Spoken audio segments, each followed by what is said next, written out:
Assalamu alaikum, all the dignitaries on the dais and ladies and gentlemen. While sitting there for the last almost 3 hours, I was thinking that I should now seriously consider learning Tamil.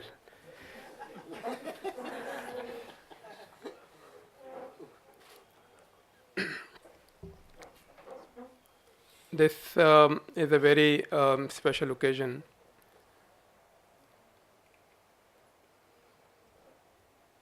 Turning toward the heart has now been translated in 5 languages. We already had translations in Polish, Italian, German, Russian, and now it has been translated in Tamil. And 3 more translations are under preparation: French, Portuguese, and Malay language. This book has been, ever since this book has been written, it has been extremely popular. And it has been received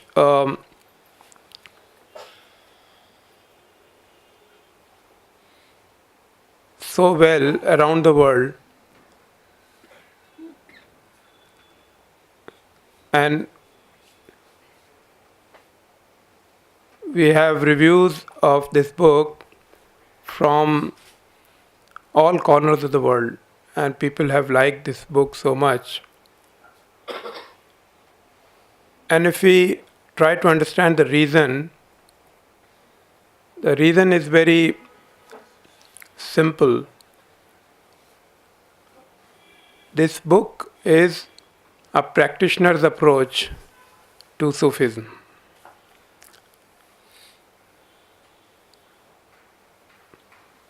Hazrat Rasul Rahmatullah Alayh traveled across the world and interacted with a large number of people, large number of seekers. And people used to ask him a lot of questions on Sufism and related subjects. And over a period of time, he realized that there are some common questions. And then he thought that if these questions could be put in the form of a book, then this book would serve a very large purpose. And this is how this book came into being. So, this is based on real life experience of interaction between a Sufi Sheikh with such a long and rich experience of teaching, of learning first of all from Sheikhs of high repute, and then sharing these teachings with a large number of people around the world. So this is the reason why this book is so rich, why this book, though it's in very concise form, in question and answer format, but it is so complete that you can understand about Sufism and different orders and the teachings of Sufism in such a clear way. If we now talk a little bit about the title of the book, Turning Toward the Heart, Awakening to the Sufi Way. Why do we talk about turning toward the heart? And what is the relationship between heart and Sufism?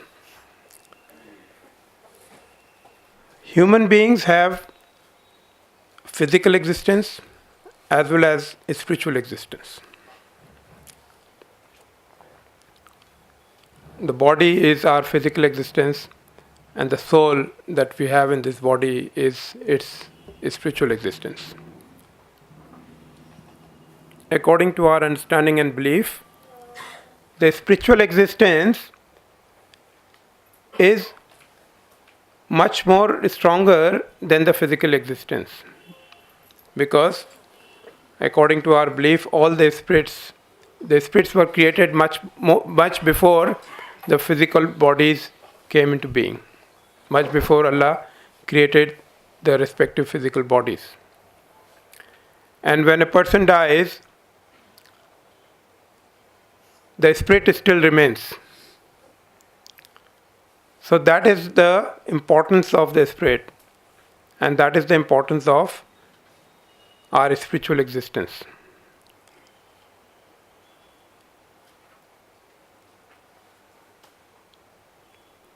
But what happens in the practical life? What happens is that most people give all the importance to the physical existence, but largely ignore their spiritual existence. Now, even if we consider both the physical and spiritual existence as equal, just imagine that you're ignoring 50% of your existence and focusing only on the remaining 50%. What will happen? This is a very simple question, but we don't give any importance to this question, that there is much more than our physical bodies.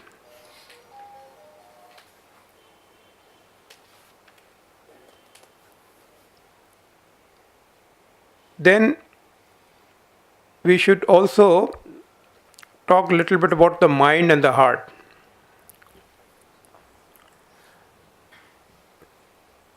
Because the physical body or the physical existence is closely linked to our worldly life.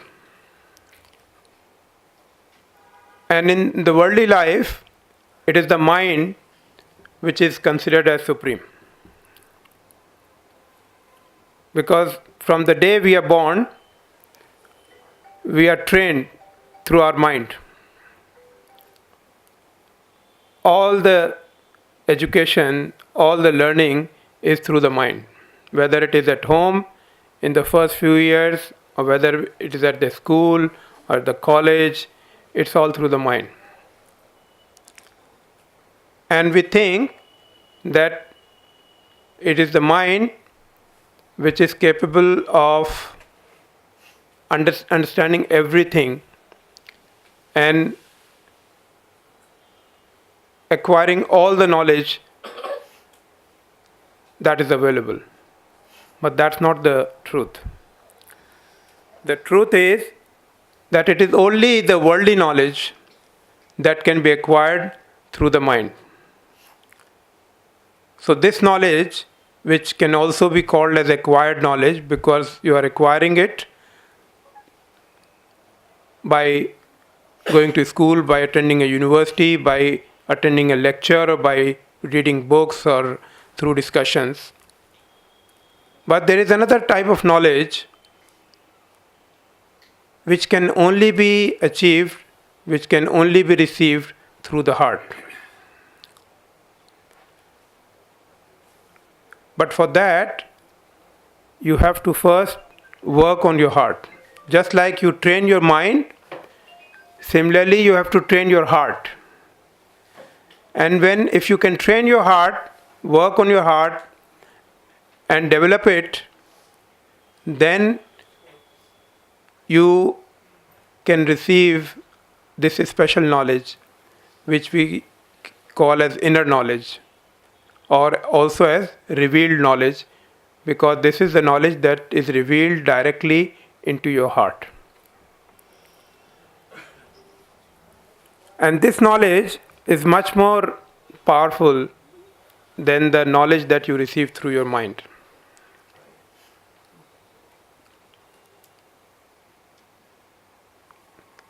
But there's something very special about this knowledge, and that is that this knowledge comes through experience. Experience of a different kind, experience that you get through your heart.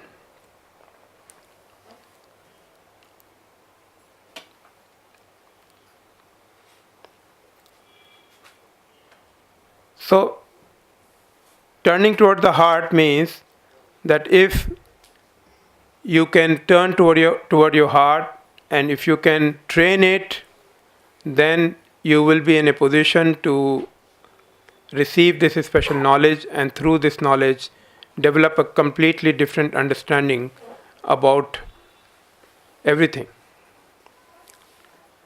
especially when it comes to important questions about life. What is God? Who is God? What is the purpose of what is religion? What is the purpose of our existence? Why are we here in this world? These are important questions that can never be understood through the mind. And people who try to understand these questions through the mind make a fundamental mistake. And that is the reason that they are never able to understand, they are never able to get answers, because they are using the wrong medium to develop that understanding. These questions can only be understood through the heart. Through a developed heart, through a heart which has been specially trained to receive this knowledge directly from the Creator. And as I said, this is all experiential. So those who understand the importance of the heart, and those who spend time on a regular basis to develop the heart and receive this knowledge, they can develop this understanding through a very different experience. And then there is a real balance in your life. There's a balance between your worldly and spiritual lives, which helps you to become a better human being. One of the speakers was talking about character. Character is one of the most important aspects of Islam. If you read about the life of the Prophet ﷺ and his companions, there are the stories and lessons about character.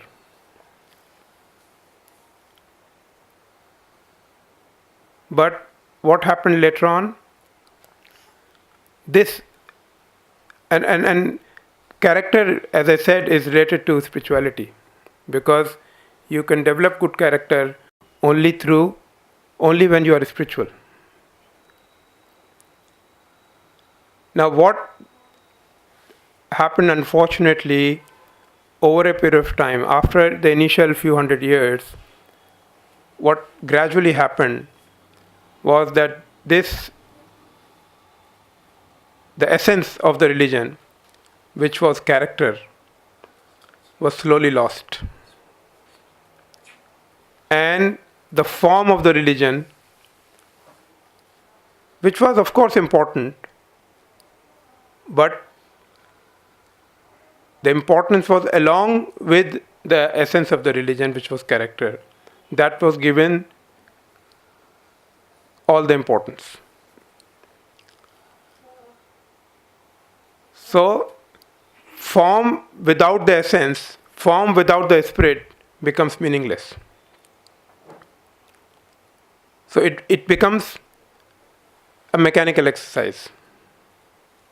And you don't understand, and you are not able to practice the essence of the religion in your life.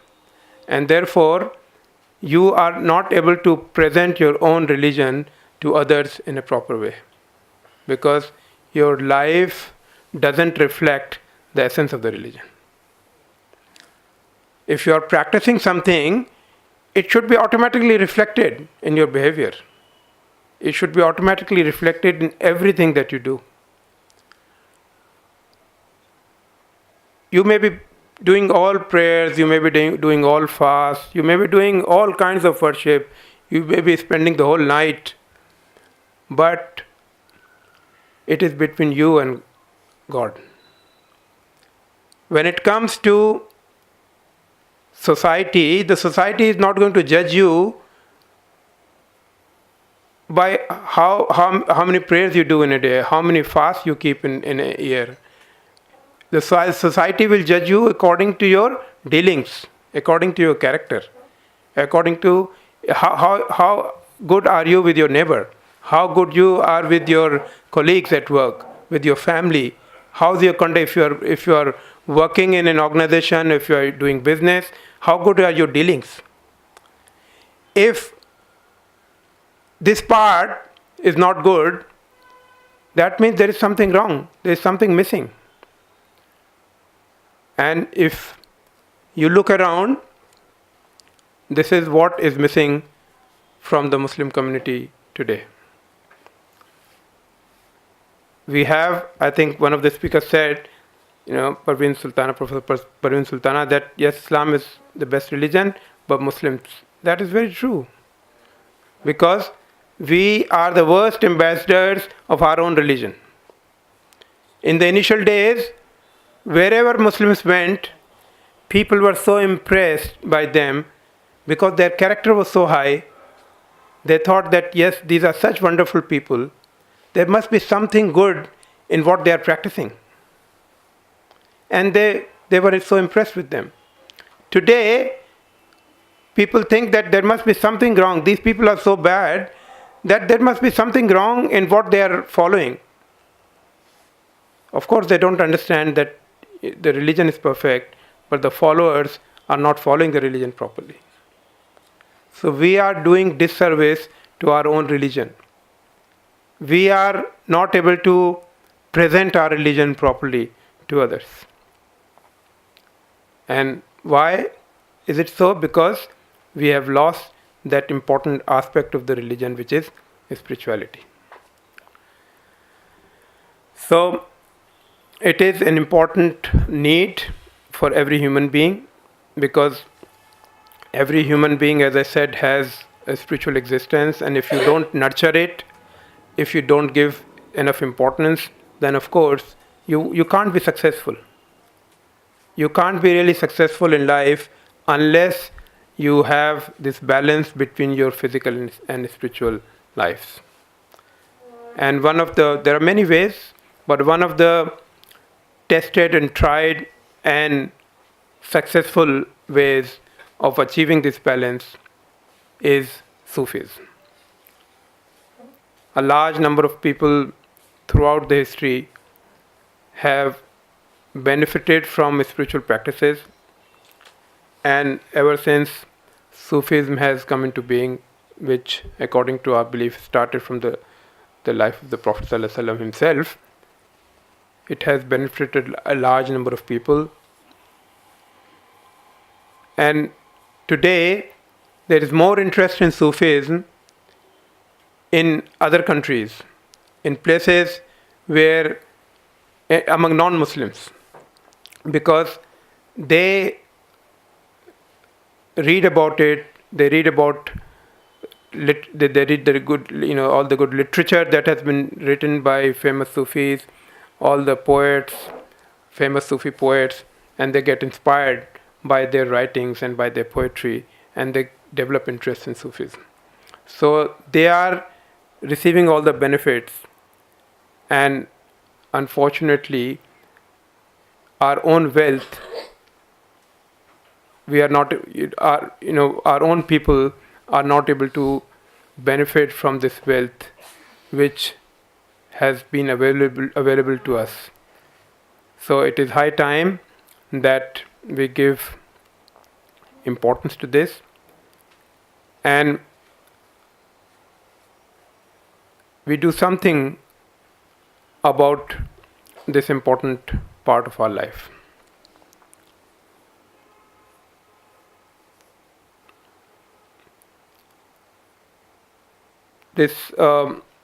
I have to thank a few people, and first of all, Mr. Badri, who's the publisher of this book, who very kindly agreed to publish this book. These days, spiritual books, not many publishers are interested in spiritual books because these books don't make much money. But it was so nice of him to, he immediately agreed to publish this book, and he did it. If you look at the quality of the book, if you look at the way he worked with us and the time that he has taken to publish this book, it's all very it's really appreciated.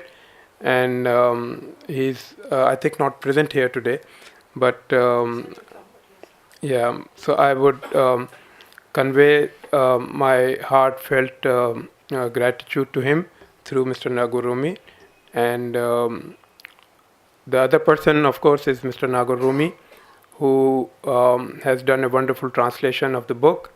Of course, I can't read Tamil, but a number of people who have reviewed this book, who have edited this book, have said wonderful words about the quality of translation. And I know that, when I was told about him, he was introduced as someone whose writings are very popular among the youth, and people like his style of writing. And if he could translate this book, then it would be really nice. And then we approached him. We didn't know him directly. We approached him, and he kindly agreed. And here is this wonderful translation that he has done. So thank you, Mr. Rumi, for taking pains to translate this book and doing such a wonderful job. I also want to thank Mr. Abu Bakr from Singapore, who has been an inspiration behind this whole project. He was the one who identified Mr. Rumi. He was the one who suggested that we should get it translated from him. And then he has been working behind the scene for this whole project, and he has made significant contribution and had really worked hard for publishing this book. So my sincere thanks to him. In the end, I would request all of you to read this book, and also consider this book as a gift to anyone that you love, anyone you like, because if you give this book as a gift to anyone, I'm sure this will be, and that when the person reads this book, there will be every chance that the person who will read the book will get affected positively, and the reward will go to the person who has given this book as a gift. So I will encourage all of you to freely gift this book to every person that you know, any person who you think may be interested, or even you think may not be interested. When you give a book to someone, he or she may not read it for a long time, but if the book is there is every chance that one day the person will pick up this book and start reading it. And I'm sure when the person starts reading it, he or she won't stop and will finish the book. And anyone who will read the book will definitely get affected. So with these words, I would like to end here. And thanks to all the dignitaries who accepted our request to grace this occasion, and all of you who came and attended this program. And inshallah, this book will serve a great purpose, and this book will bring guidance to a large number of people. This has been our intention, and this is our sincere hope and prayer that this book will serve the purpose with which we have published it. Thank you. சகோதரர்களே, நண்பர்களே, சகோதரிகளே, முற்றுப்புள்ளியை நோக்கி வந்து கொண்டிருக்கிறோம். எனக்கு ரொம்ப நேரம் பசிக்குது, அதனால் நான் ஜாஸ்தி பேச மாட்டேன். கேன்சல் பண்ணுறீங்களான்னு கேட்டாங்க, ஆங்கில சொற்பொழிவை. வேணான்ட்டேன். காரணம் வந்து ஒரு போடியம் தான் இருக்குது. ஒரு வாக்கியத்துக்கு மாறி மாறி வந்து மைக்கை பிடிங்கி பேசிகிட்டு இருக்கணும். ரெண்டாவது, எனக்கு எவ்வளோ ஆங்கிலம் தெரியும் எனக்கு தான் தெரியும். அதனால் நான் ரிஸ்க் எடுக்க விரும்பலை. இருந்தாலும் வந்து அவங்க சொன்ன விஷயங்களை வந்து சுருக்கமாக நான் சொல்கிறேன். ரொம்ப முக்கியமானதை மட்டும் நான் சொல்கிறேன். இந்த புத்தகம் வந்து ஏற்கனவே 5 மொழிகளில் மொழிபெயர்க்கப்பட்டிருக்கு. இன்னும் 3 மொழிகளில் அது மொழிபெயர்க்கப்பட அந்த ப்ராசஸில் நடந்துகிட்டு இருக்குது. அப்போ உலகம் பூரா அந்த புத்தகத்தை கொண்டு செல்லக்கூடிய வாய்ப்புகள் நடந்துகிட்டு இருக்குது. இது வந்து அவங்க அதை ஆரம்பிக்கும் போது 3 மணி நேரமாக உட்காந்து எல்லோரும் பேருந்து கேட்குறோம், நான் தமிழ் கற்றுக்கணும்னு ஆசையாக இருக்குன்னு சொன்னாங்க. I suggest that you very fast learn Tamil sir, for our own benefit. இந்த இதயத்தை நோக்கிங்கிற தலைப்பு பற்றி அவங்க முக்கியமான விஷயத்த சொன்னாங்க. இது 2 புத்தகம் இருக்குது. ஹஸரத் ரசூல் அவங்களுடைய புத்தகம் 2 புத்தகங்கள் இருக்குது. ஒன்று வந்து தான் நான் மொழிபெயர்த்திருக்கேன். இன்னொன்று ஏற்கனவே இங்கிலீஷில் வந்து தமிழில் வந்துருச்சு, சர்ச் ஃபார் ட்ரூத் அப்படின்னு. அந்த 2ஐயும் படித்தா தான் உங்களுக்கு அதோட டெப்த்து புரியும். ஹஸரத் ரசூல் அப்படிங்கிறவங்க எவ்வளோ பெரிய வலியுள்ளா, எவ்வளோ பெரிய ஞானி அப்படிங்கிறக்கூடிய ஒரு அப்போ தான் விளங்கும், உங்களுக்கு கொஞ்சம் ஐடியா வரும். இது வந்து மேற்கத்தியர்கள் ஆஸ்திரேலியா, லண்டன், அமெரிக்கா இந்த மாதிரி ஊரில் இருக்கவங்க கேட்ட கேள்விகளுக்கு இவங்க சொன்ன பதில். அதில் வந்து சில கேள்விகள் நம்முடைய கான்டெக்ஸ்ட்டுக்கு தமிழுக்கு பொருந்தாது. உதாரணமாக குருஜி பற்றி என்ன நினைக்கிறீங்கன்னு ஒரு கேள்வி இருக்கும். அவர் யாருன்னே நமக்கு தெரியாது. ஏன்னா அந்த அந்த கேள்வியை நமக்கு சம்மந்தப்படாத, நமக்கு தொடர்பு இல்லாது. அப்படி இருந்தால் நான் அதுக்கு கீழே தனியாக ஃபுட் நோட் கொடுத்துருக்கேன். ஸோ இதயத்தை நோக்கி திரும்புதல் அப்படின்னு ஏன் அவங்க தலைப்பு வச்சாங்கன்னா, இதயம் அப்படிங்கிறது வந்து நம்ம நினச்சிட்டு இருக்க இந்த ஹார்ட்டில் சொல்கிறோம்ல, இந்த பிளட்டை பம்ப் பண்ணக்கூடிய ஒரு இன்ஸ்ட்ருமெண்ட்னு சொல்லி ஒரு ஆர்கன், அதை பற்றி அவங்க பேசலை. 10 விழிப்புணர்வு மையங்கள் அப்படிங்கிற ஒரு 10 சென்டர்ஸ் ஆஃப் கான்ஷியஸ்னஸ் அப்படின்னு 10 விஷயங்களை இந்த தரிக்கால உள்ளாங்க. நக்ஷபந்தி முஜத்திதி அப்படிங்கிற தரிக்கால தான் அதில் அவங்க இருக்கிறாங்க. அவங்க அதை தான் உலகம் பூரா கொண்டு போயிட்டுருக்காங்க. இந்த தரிக்காவுடைய முக்கியமான ஸ்பெஷாலிட்டி என்னென்னா, ஒவ்வொரு மனுஷனுக்குள்ளேயும் 10 விதமான விழிப்புணர்வு மையங்கள் இருக்குது. அதை அவன் வந்து அவைக்கன் பண்ணிட்டான்னா, விழிப்புணர்வு அடைய வச்சுட்டான்னா, அவன் வந்து இறைவனுக்கு நெருக்கமாக சென்று விட முடியும் அப்படிங்கிற அவங்க வந்து becoming closer and closer to god அப்படிங்கிறது தான் அவங்களுடைய கான்செப்ட். நம்ம ராஜேஷ் வந்து ஹஸரத்தை முதல்ல பார்க்கும்போது ஒரு கேள்வி கேட்டார், ஞானமடைதல் என்டர்டெயின்மெண்ட்னு சொல்கிறாங்களே, அதை பற்றி நீங்கள் என்ன நினைக்கிறீங்க அப்படின்னு கேட்டார் ஹஸரத்திட்ட. ஹஸரத் சொன்னாங்க, ஒரு அற்புதமான பதிலை சொன்னாங்க. என்ன சொன்னாங்கன்னா, ஞானமடைதல் என்லைட்டன்ட், ஹீ இஸ் என்லைட்டன்ட் அப்படின்னு சொல்லிட்டோம்னா அங்கேயே சாப்டர் ஓவர் ஆகிடுது, முடிஞ்சு போயிடுது. அதுக்கு மேலே ஒன்றும் இல்லை. வாட் நெக்ஸ்ட், நத்திங் மோர், எல்லாம் க்ளோஸ் ஆகிடுது. நாங்கள் அப்படி சொல்கிறதில்ல, அந்த வார்த்தையை போடுறதில்ல. Getting closer and closer to god, அல்லாவுக்கு நெருக்கமாக, இன்னும் நெருக்கமாக. ஏன்னா அது வேறு ஒரு தெரிக்கால காப கௌசைன்னு சொல்லுவாங்க. 2 புருவங்களுக்கு வில்களுக்கு மத்தியிலே உள்ள அந்த கேப் அளவுக்கு நெருங்குறதுன்னு சொல்லி. 2 வில்லுன்னு சொன்னால் இப்படி கிடையாது, அந்த வில்லை இப்படி வச்சு பார்க்கணும், இங்கே தான் இதுதான் அது காப கௌசைங்கிறது. அந்த மாதிரியான இறைவனை நோக்கி நெருங்கி போகக்கூடிய அந்த தகுதியை வந்து மனுஷனுக்கு கொடுக்கும். ஏன்னா அந்த தகுதியை வளர்ப்பதற்கான பயிற்சிகளை அவங்க வந்து அந்த தெரிக்கால வச்சுருக்கிறாங்க. அதை பற்றின விரிவாக அந்த முதல் புத்தகத்துலேயும் பேசப்பட்டிருக்கு, இந்த புத்தகத்துலையும் கொஞ்சம் அவங்க பேசியிருக்காங்க. அதனால் இந்த புத்தகம் வந்து ஆன்மீகம் தான் வந்து மார்க்கத்துடைய அடிப்படை அதுதான். ஏன்னா ஆன்மீக மார்க்கத்தில் இருக்கிறதா இல்லையாங்கிற கேள்விகள்லாம் போகக்கூடாது. இதுதான் பேச எசன்ஸ்ன்னு அவங்க சொன்னாங்கல்ல, எசன்ஸ்னால் இதுதான் சாரை, இதுதான் அடிப்படை, இதுதான் வந்து எல்கேஜி, இங்கேருந்து தான் ஸ்டார்ட் ஆகணும். சரியத்திலே உழண்டு விட்டுட்டோம்னா என்ன, இது புரியாமல் போயிடும், அங்கேயே நம்ம நின்றுடுவோம், ஸ்டாப் ஆகிடுவோம். இன்னர் மீனிங், இன்னர் டோர்லாம் ஒன்றும் திறக்காது. உள்ளே என்ன சொல்லியிருப்பாங்க, ஆழமான விஷயங்களுக்கு நம்ம போக முடியாதுங்கிறது அவங்களுடைய டாக்கில் சுருக்கமாக நான் சொன்னாங்க. அதனால் வந்து ஆன்மீகம் அப்படிங்கிறது ஒரு அடிப்படை. எப்படி இங்கே ஒரு உடம்பு இருக்குதோ, ஃபிசிக்கல் பாடி, அது மாதிரி உள்ளார ஒரு ஆன்மீக உடம்பு ஒன்று இருக்குது. ஏன்னா அது வந்து இதை விட வந்து மேலானது. அந்த அனுபவத்தை நம்ம பெறணுங்கிறது தான் ஒவ்வொரு மனிதனுடைய நோக்கமாக இருக்க முடியும். அதை நோக்கி தான் நம்ம பயணிக்கணும் அதுதான் மார்க்கத்துடைய அடிப்படையாக இருக்குங்கிறதா ஆசாத் ரசூல் அவங்க இந்த புத்தகத்தில் சொல்லியிருக்காங்கங்கிறத சுருக்கமாக அவங்க சொன்னாங்க. இதுதான் அவங்க சொன்னதுடைய சாரம்னு நான் நினைக்கிறேன்.